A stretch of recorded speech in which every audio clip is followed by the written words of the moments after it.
We first meet Booker DeWitt on a small boat with the Latouche twins. He's just waking up to the cryptic banter they tend to speak in. Groggy and confused, his first action is opening a box with his name on it. It contains his pistol, a photograph, a key, combination, along with postcards for New York and Monument City. While these items seem fairly insignificant, they're all he needs to start his journey, one that he has made countless times before. The setting is 1912, which is 22 years after Wounded Knee, where Booker took part in the brutal massacre. While this is a real event and an extremely tragic one at that, Booker DeWitt's reality is not of our own. However, the actions he took that day act as a catalyst for everything that is about to come. Once leaving the boat, Booker enters a lighthouse with his objective clearly stated on a piece of paper nailed to the door. Bring us the girl and wipe away your debt. Although he is not aware of who the girl is, the financial stress he accumulated during his fight with depression and gambling addiction has left him with no choice but to move forward. Of thy sins I will wash thee is stitched into a framed picture. However, Booker DeWitt has lived life without faith to guide him. While traversing the staircase, Polk Miller's That Old-Time Religion is playing in the background.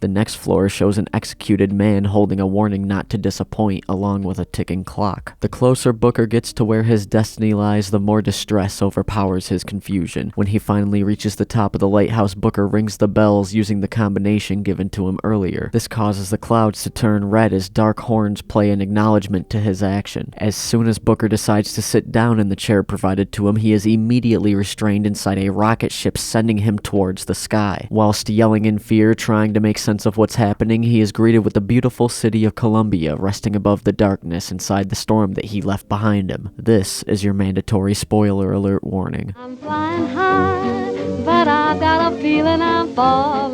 When arriving to this city, Booker is greeted with a portrait of Zachary Comstock. Sprawling messages express gratitude to both him and God for creating what is considered to be a second Eden. Being that this is a land of strict adherence to the Bible, it is assumed that new residents will already have a devout faith. This is supposed to be a religious utopia and gift to those who are undeserving. But Colombia is also a second chance for those willing to praise the word of Prophet Comstock, which are literally written on the walls and in his own testament. Booker DeWitt is left with more questions than answers when reaching this city and is met with the first sign of evil hiding within it when going through the mandatory baptism, where it seems like the man is going to drown him to death. After regaining consciousness, Booker is met with statues of 3 founding fathers holding the symbols that Comstock has given value. Colombia does not whisper its ideals to its citizens. It shoves them in their face. Even the name Colombia is the title awarded to the female personification of the United States, which fits the poetic narrative of Comstock's daughter being the supposed Lamb of God. So while the player may find this place intimidating due to the initial shock of Franklin, Jefferson, and Washington appearing to be pointing guns at you, Booker pays little mind to the sculptures and says how the people worshipping them are fools. To Booker's knowledge, he's just a guy sent out to do a job, and although he is ignorant to pretty much everything around him, the fact of the matter is that he is exceptional in his line of work and will do anything in his power to complete the task given to him. He is not a man of faith, he is a man of action. The situation he has been put into quickly escalates after barely getting acquainted with the city. While attending a raffle, it is revealed that the event is actually a public humiliation of an interracial couple. See, even though Colombia is a religious sanctuary, it is also a representation of the ideal city in the eyes of a bigoted white America.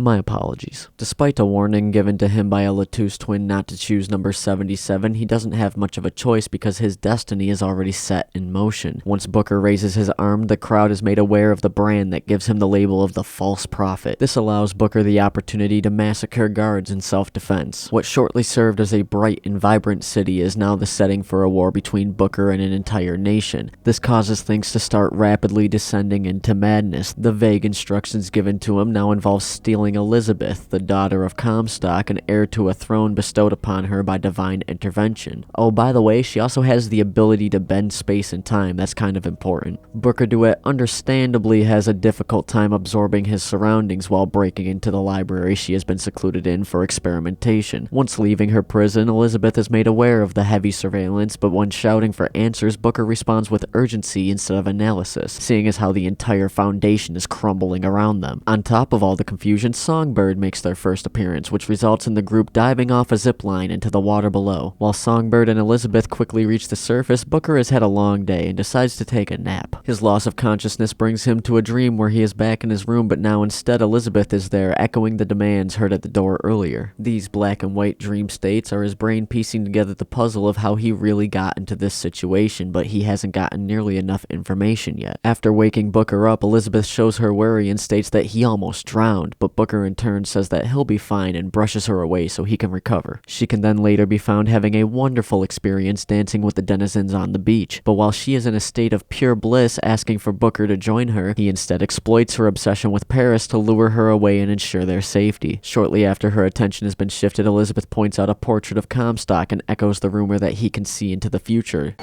Mr. DeWitt, Comstock. I've read about him. They say he can see the future.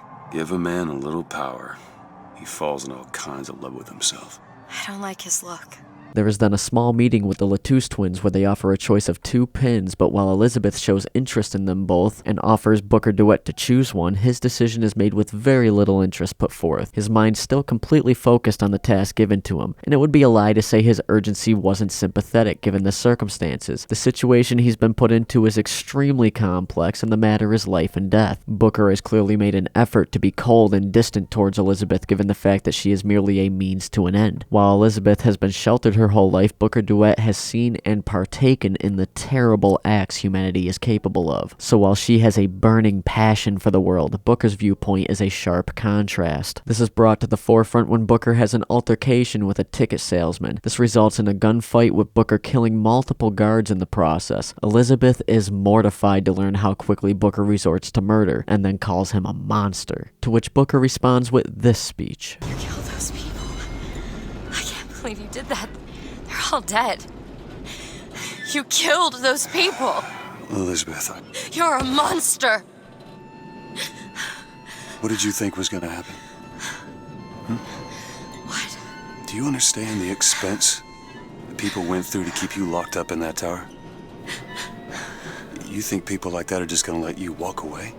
You are an investment, and you will not be safe until you are far away from here. What do they want from me? I don't know. That's the last time anyone gets the drop on me.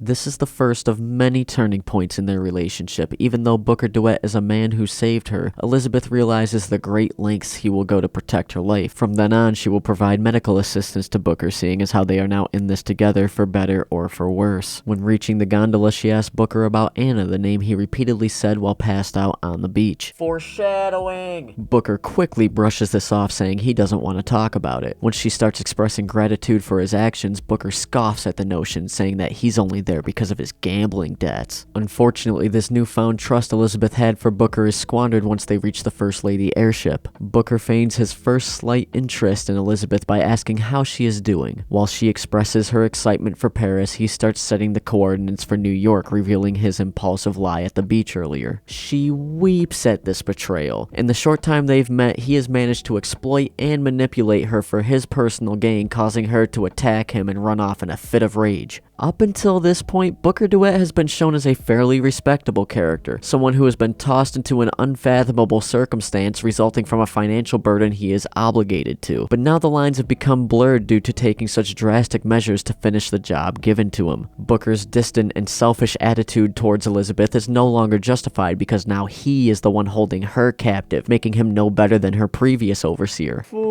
Foreshadowing. But of course the story isn't complicated enough, so after all this nonsense, the First Lady airship is raided by Daisy Fitzroy, the leader of the Vox Populi. Booker explains that he doesn't want to fight and feels disrespected because they have the audacity to steal the ship that he just stole. The Vox Populi are a resistance created for the common folk that share a common enemy with Booker. They have plans to use him to supply weaponry in the revolution against Comstock. After chasing Elizabeth throughout the city and killing more guards, Booker is thrown into a shipping crate and is about to fall to his death. Elizabeth ends up saving him, and Booker then convinces her that he can get the ship back. This marks another shift in their dynamic as she calls him a liar and a thug, but decides to help Booker anyway, describing him as her means to an end. This turns him from a hero that saved her to a mere henchman in her eyes. When Elizabeth mentions the polarizing opinions about Daisy Fitzroy, he shows no interest and just wants the ship back. See, Booker DeWitt's line of work doesn't require a moral compass. In fact, having one would only hinder him in the process, so as a result he has erased the line between right and wrong, willing to do whatever is most necessary in the moment. His decisions are almost mechanical and rarely deviates from the tunnel vision focus on the objective. At this point, Booker is almost completely devoid of empathy, at least in this reality. When seeing Chen Lin's wife crying in prayer, Booker berates her with questions, but Elizabeth gets the answer she needs with a softer approach. When finding the gunsmith Daisy sent you for, it is revealed that he has been unfortunately beaten to death. After the Latouche twins show up with their cryptic wisdom, Elizabeth and Booker decide to walk through a tear into another dimension, one where the gunsmith is alive but doesn't have his tools. During this travel, he sympathizes with Elizabeth, saying how she got dealt a bad hand. By the way, Booker can apparently also play the guitar, as they perform a cover of the Carter Family's Can the Circle Be Unbroken?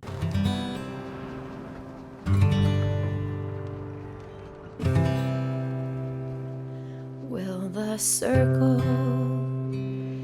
be unbroken by and by,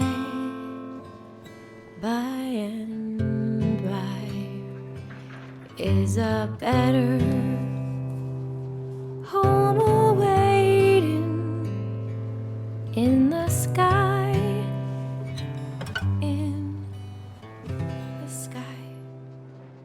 This bears resemblance to Polk Miller's song played at the beginning of his journey in reference to BioShock Infinite's overall plot. In fact, a lot could be said about this game's blatant and gratuitous foreshadowing, but that is a topic to be discussed later in the video. The search for the gunsmith's tools ends with Elizabeth having to open a new tear. In this reality, Booker decides to fight alongside Daisy and help the revolution. This proves that Booker DeWitt is able to stray from his path and either be persuaded or inclined to abandon his mission in favor of one that he deems more important. However, the player-controlled Booker DeWitt wants nothing to do with anything that doesn't involve taking the first ship out of Colombia. And when Elizabeth discusses the revolution, Booker feels as though Daisy Fitzroy and Zachary Comstock are one and the same. When listening to an audio log this reality's Booker left behind, he goes over how he still only takes part in the revolution to retrieve Elizabeth, so although his role in this reality's revolution is more prominent, Booker's primary objective has stayed the same. After killing hundreds of guards and jumping through not just one, but two separate interdimensional tears, it only brings them to the dead bodies of the gunsmith and his wife. Upon seeing the corpses, Elizabeth starts taking blame for their deaths, but Booker attempts to console her by saying how it's not their responsibility to begin with. This reality's Booker DeWitt died and has been made a legend to boost Vox Populi morale. The player-controlled Booker DeWitt existing is bad for Daisy Fitzroy's narrative and labels him an imposter. Now he's a false shepherd and a false martyr with no allies. Elizabeth eventually says that Fitzroy and Comstock are perfect for each other, but also takes full responsibility for her actions. The willingness to concede her innocence in the situation further showcases Booker DeWitt's inability to do the same. Daisy Fitzroy makes her final appearance by shooting Jeremiah Fink, a tyrannical company owner, in the head and threatening to kill his son as well. Elizabeth bravely takes action by stabbing her in the back, literally. This also gives access to a recording of this dimension's Booker encouraging the war and then apologizing to someone named Anna. But you could just hold your horses when it comes to that information, because we aren't even close to that plot point yet. So sit down, eat your vegetables, and shut up.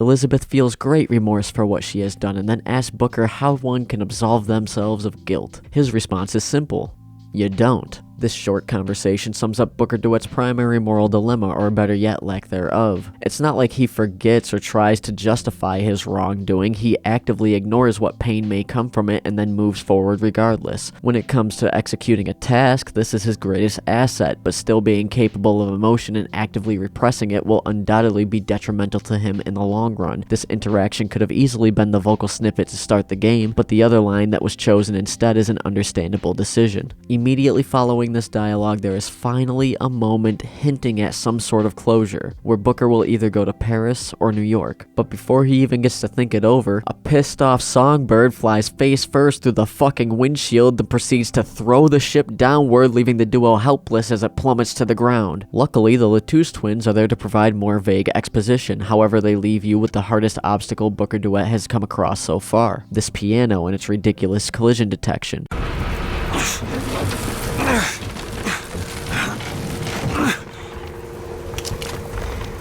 Booker.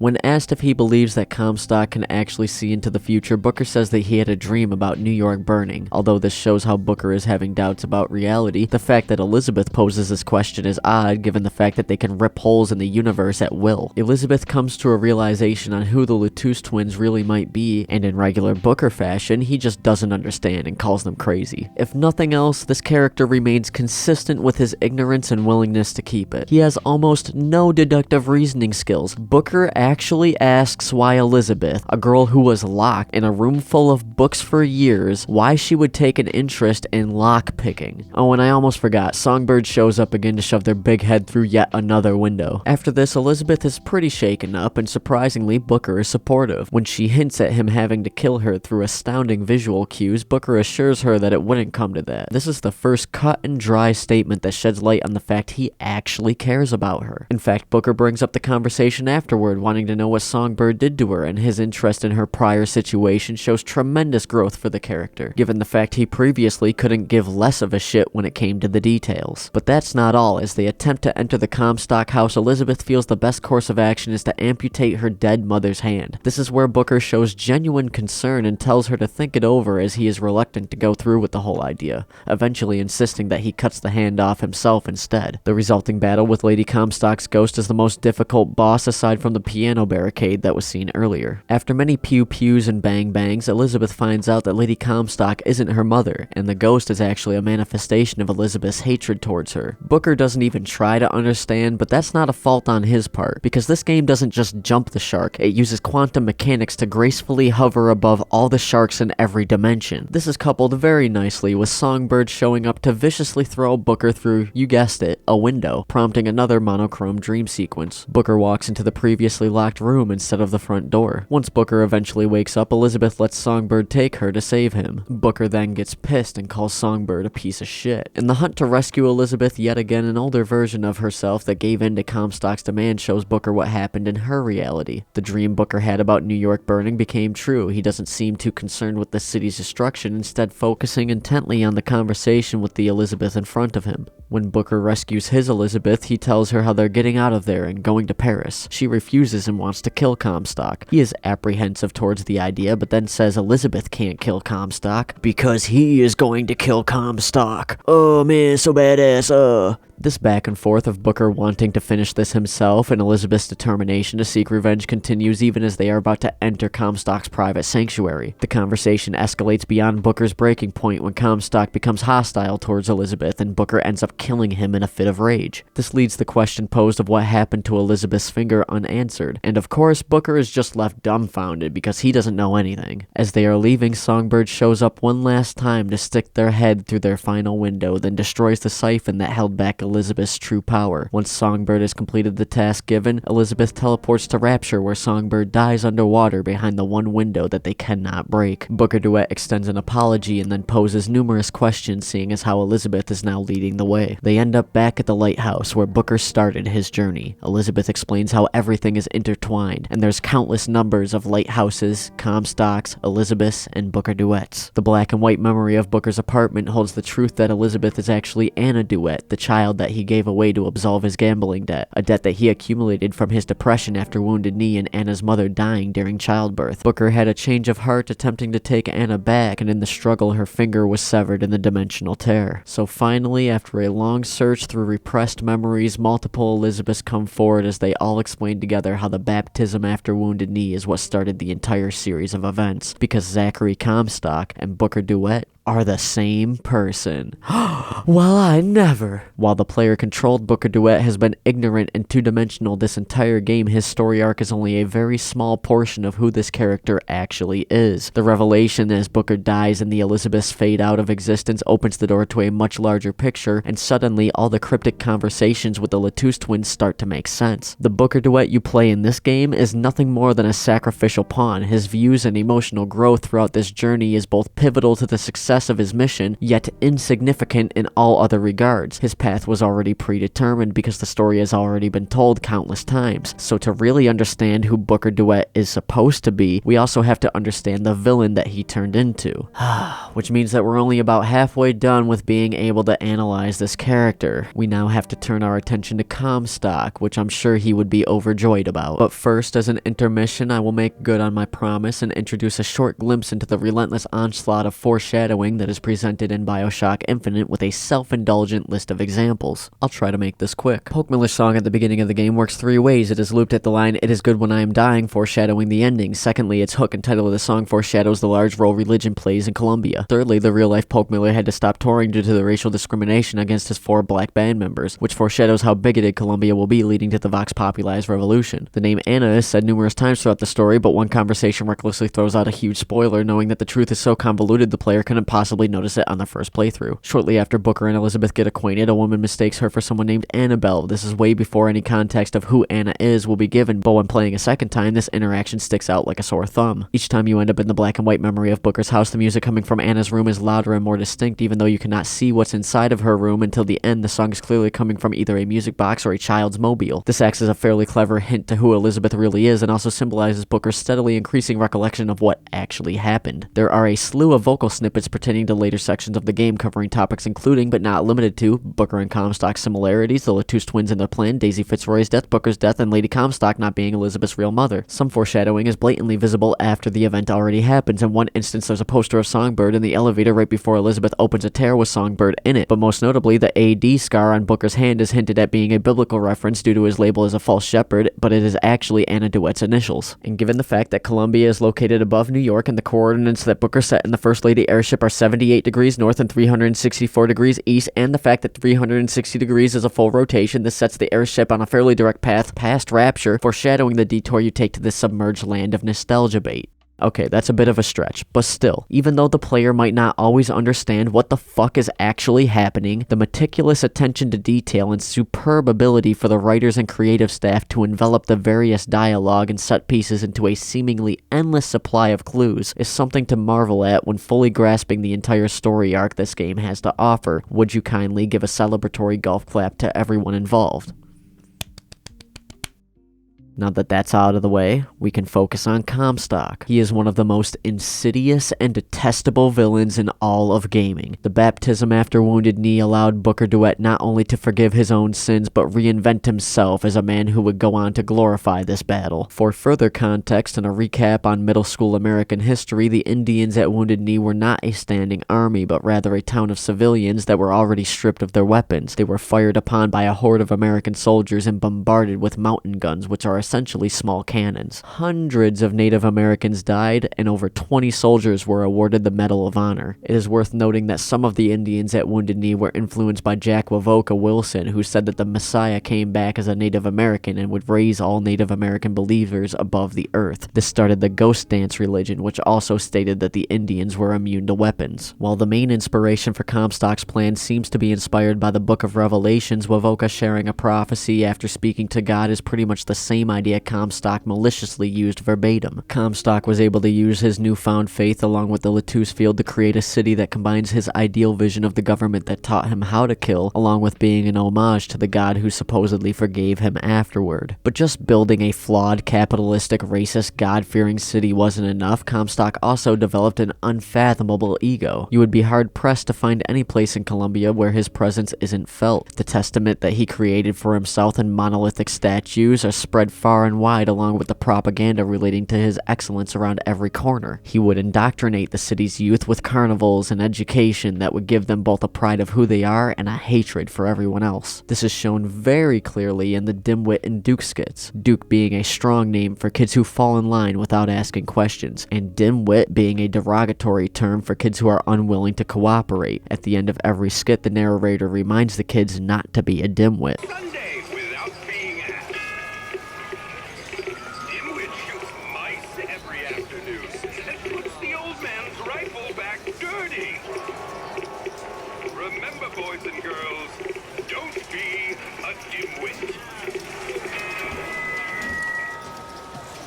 While Colombia was Comstock's idea, the industry within the city is completely controlled by Jeremiah Fink, a comically evil businessman who just so happens to also have an affinity for large statues of himself. Fink uses slave labor and a company store, forcing his workers into a life reminiscent of old coal miners. After acquiring information about the Latouche technology from Comstock, Fink was able to create Vigors and eventually Songbird to help keep Elizabeth imprisoned. Comstock found out that the only way Colombia would survive is by turning it into a heretical monarchy. After numerous attempts to create a child with Lady Comstock, he was informed that the extended use of the tears rendered him sterile, and also made him look significantly older than he actually is. This obsession and resulting circumstances led him to stealing Anna from Booker DeWitt, seeing as how she is technically still Comstock's blood relative. It is worth noting that Lady Comstock is actually Annabelle Watson, the same woman that died giving birth to Booker DeWitt's child. In the realities where Booker took the baptism, she formed a relationship with Comstock because he forgave her for having promiscuous sex. And if you're not familiar with Comstock's religion, hoeing around is an act that is frowned upon. This is important because after retrieving Elizabeth, Lady Comstock insists that Elizabeth was the bastard child created with her husband and Rosalind Latouche. And to her credit, she's not technically wrong, it just didn't happen the way she thought it did. Once his wife became too suspicious, Comstock feared that his secret would be revealed, so he ordered Jeremiah Fink to kill both Lady Comstock and the Latouche twins. Daisy Fitzroy was then framed for the murder, which led her to create the Vox Populi. Comstock would then build Monument Tower to hold Elizabeth captive and would use the siphon to weaken her abilities. Shortly after learning the Boxer Rebellion had American hostages, Comstock bombarded China with the massive floating airship that Colombia was built upon. The Boxer Rebellion were a group of Chinese martial artists who were also under the impression that bullets could not hurt them. They would frequently attack Christian citizens along with burning churches, while Comstock's nationalist and religious motivation for this invasion falls in line with his new faith and ideals. The absolute slaughter of these two groups of people make it blatantly obvious that he much prefers a one-sided fight. You know, instead of actually engaging in worthy opponents, Zachary Comstock is a coward. On top of that, Cornelius Slate, a captain who served in both events, adamantly refused Comstock's embellishment and whitewashing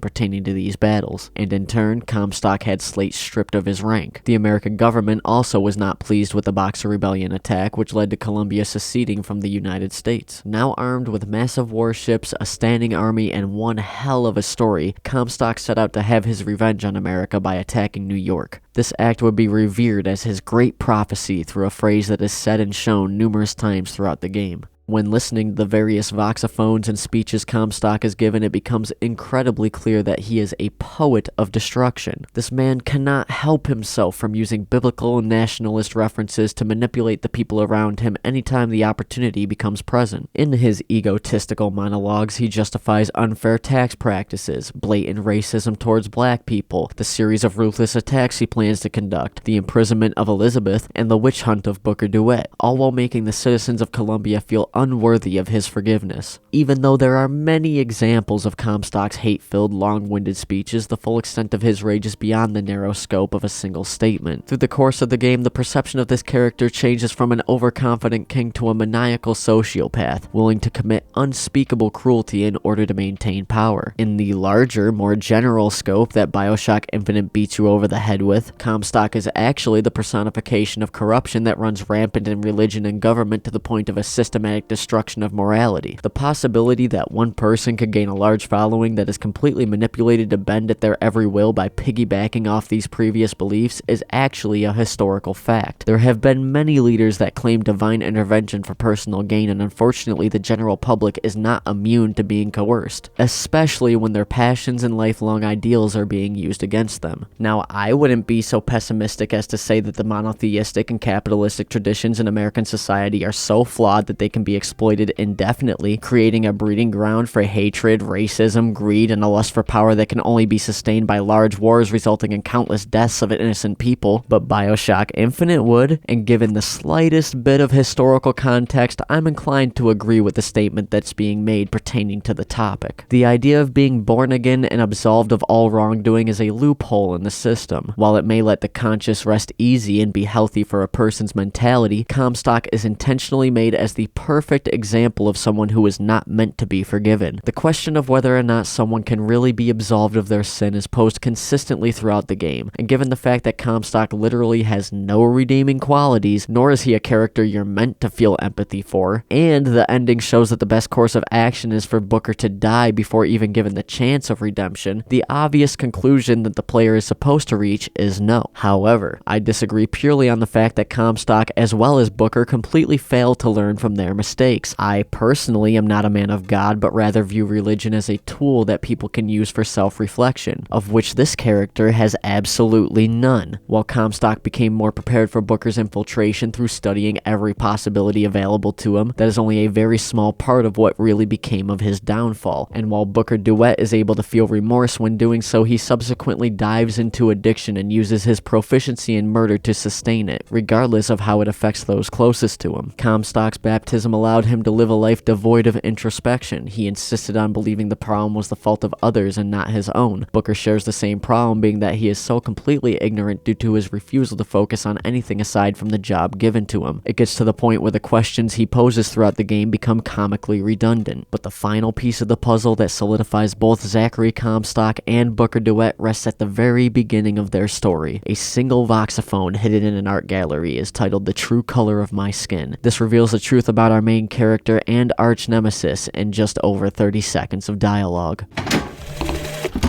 In front of all the men, the sergeant looked at me and said, "Your family tree shelters a teepee or two, doesn't it, son?" This lie, this calumny had followed me all my life. From that day, no man truly called me comrade. It was only when I burnt the teepees with the squaws inside did they take me as one of their own. Only blood can redeem blood.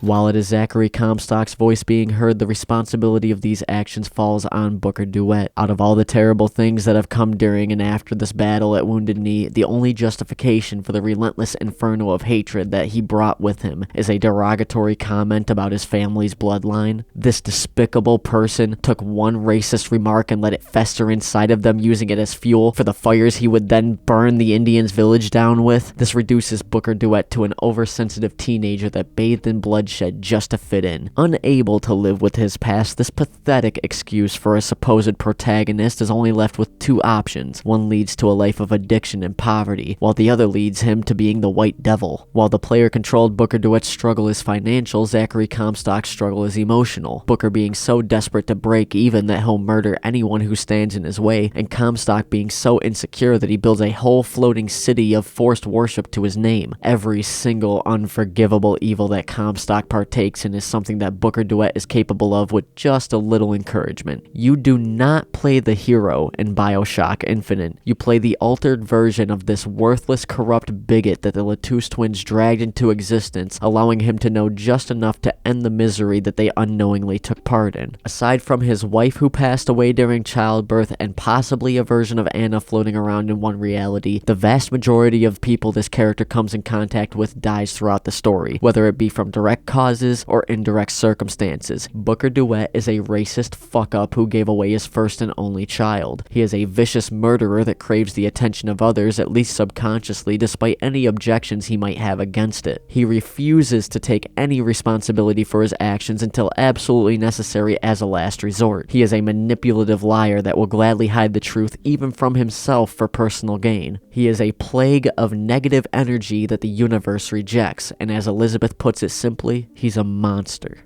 Alright, ladies and gentlemen, seeing as how this is the longest project on the channel so far, I'd like to thank everyone who has watched this video in its entirety. If you enjoy character analysis or various other topics in video games such as this one, please feel free to subscribe for more content in the future. But most importantly, as always, have a wonderful day. Peace out.